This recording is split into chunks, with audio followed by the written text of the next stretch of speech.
মৃত মানুষের কণ্ঠ কি আবারও যুদ্ধের ডাক দিতে পারে? ইতিহাস বলে না, কিন্তু ডিজিটাল যুগে সেই অসম্ভবকেই যেন সম্ভব করে তুলেছে মধ্যপ্রাচ্যের সাম্প্রতিক এক ঘটনা। একটি পোস্টে জুড়ে দেয়া একটা ছবি আর কয়েকটা শব্দেই নতুন আতঙ্ক ছড়িয়ে পড়েছে বিশ্বজুড়ে। শুক্রবার ভোরে সামাজিক যোগাযোগ মাধ্যম এক্সে একটি রহস্যময় পোস্ট সামনে আসে। পোস্টটি করা হয় ইরানের সর্বোচ্চ নেতা আয়াতুল্লাহ আলী খামেনির ভেরিফাইড অ্যাকাউন্ট থেকে। বিষয়টি আরও বিস্ময়কর এই কারণে যে কয়েকদিন আগেই তার মৃত্যুর খবর ছড়িয়ে পড়ে আন্তর্জাতিক গণমাধ্যমে, অথচ সেই অ্যাকাউন্ট থেকেই হঠাৎ করে দেখা যায় একটি ক্ষেপণাস্ত্রের ছবি এবং কয়েকটি ছোট কিন্তু ভয়ঙ্কর শব্দ। ফার্সি ভাষায় লেখা ছিল, খোররাম শাহর মুহূর্ত এখন দিগন্তে।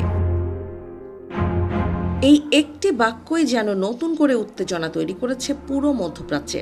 কারণ খোররাম শাহর কোনো সাধারণ শব্দ নয়, এটি ইরানের অন্যতম শক্তিশালী ব্যালিস্টিক মিসাইলের নাম। প্রায় ১৩ মিটার লম্বা এই মিসাইল ১,০০০ থেকে ২,০০০ কিলোমিটার পর্যন্ত আঘাত হানতে সক্ষম। মুহূর্তেই শত্রুর আস্তানা গুঁড়িয়ে দেওয়ার ক্ষমতা সম্পন্ন প্রায় ১,৮০০ কেজি ওজনের ওয়ারহেড বহন করতে পারে এই অস্ত্র। পোস্টে থাকা ছবিতেও ছিল একই ধরনের ইঙ্গিত।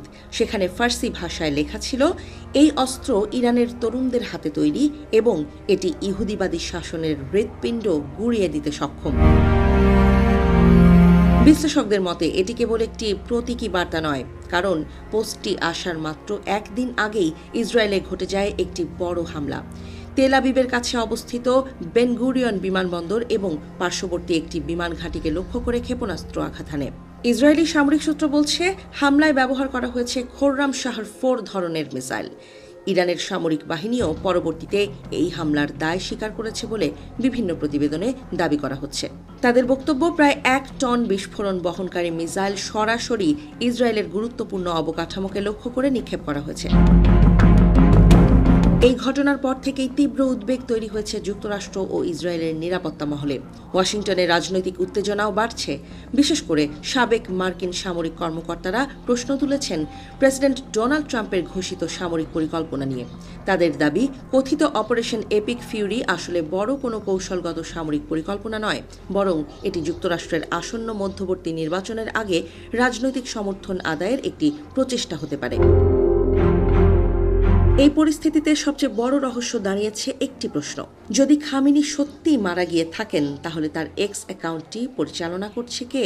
কেউ কেউ মনে করছেন ইরানি বাহিনীর ভেতরের কোনো কট্টরপন্থী গোষ্ঠী এই অ্যাকাউন্ট ব্যবহার করছে। আবার অন্য বিশ্লেষকদের মতে এটি হতে পারে এক ধরনের মনস্তাত্ত্বিক যুদ্ধ, যেখানে মৃত নেতার ডিজিটাল উপস্থিতিকেই ব্যবহার করা হচ্ছে ভয় এবং বিভ্রান্তি তৈরি করার অস্ত্র হিসেবে। এর প্রভাব শুধু রাজনীতিতেই সীমাবদ্ধ নেই, বিশ্ববাজারেও এর প্রতিক্রিয়া দেখা দিতে শুরু করেছে। বিশেষজ্ঞরা আশঙ্কা করছেন, মধ্যপ্রাচ্যে উত্তেজনা আরও বাড়লে বৈশ্বিক তেলের বাজারে বড় ধরনের অস্থিরতা তৈরি হতে পারে। ভারত মহাসাগর থেকে শুরু করে লোহিত সাগর পর্যন্ত বিভিন্ন নৌপথে ইতোমধ্যেই সামরিক তৎপরতা বাড়ানো হয়েছে।